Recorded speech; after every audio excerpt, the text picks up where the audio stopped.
Now, after all your research, how would you describe Harry and Meghan's early romance? Is there a passage or story from the book that you think best illustrates their early relationship?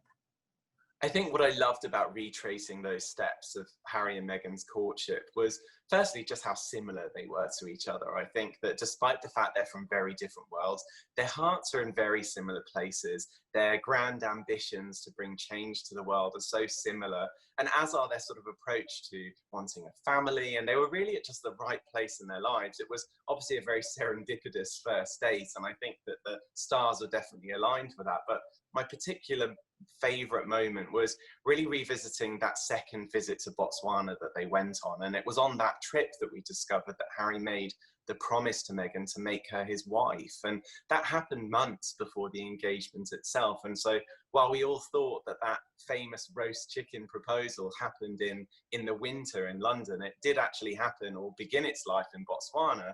And then, of course, happen with a ring over the roast chicken just days after they got back in mid-August. So they managed to keep that a secret for some time. And it's then fun to look at some of the moments we saw with them beyond that at, say, the Invictus Games in Toronto.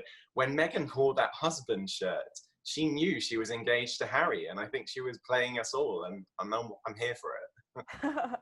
In Botswana, Harry was pretty impressed with Meghan's camping skills as well, right? Yeah, there was a cute moment when we were sort of back reporting that first visit to Botswana, which was really their third date.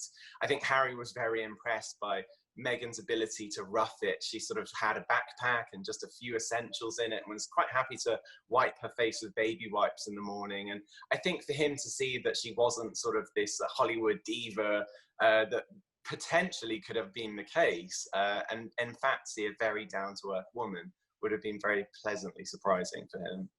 And no bathroom, apparently. That would have been rough for me. It's tough, but they clearly enjoy it out there because they go back and they really love having those visits out there. I will imagine that when we're traveling again, they'll probably be taking another trip to Botswana. Now, ultimately, what was it about Meghan that Harry was so drawn to? Why do you believe that she was the one for him? No doubt he had to know that this wouldn't be the easiest road to go down. He was so obviously shattering the royal mold, if you will, by pursuing a biracial American divorcee, as so many like to point out, and an actress at that. So what do you think it was about her that he was so immediately smitten by? You've described a lot, but what's that one thing you'd say?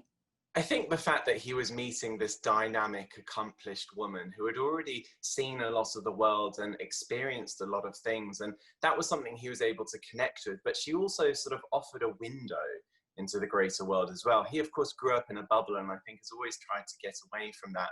It's why we saw him really embrace his military roles and continue to want this life outside of the palace bubble. And so I think for Meghan, someone with a completely different background, she offered a slightly different perspective on life. And I think we've seen him continue to learn from her all the time. From what I've heard from speaking to friends of Harry, he feels she challenges him. And that's something that he really thrives on. And we look at the man today speaking about systemic racism with civil rights leaders. And he's come a long way. And I think that that really has happened because of his relationship with Meghan.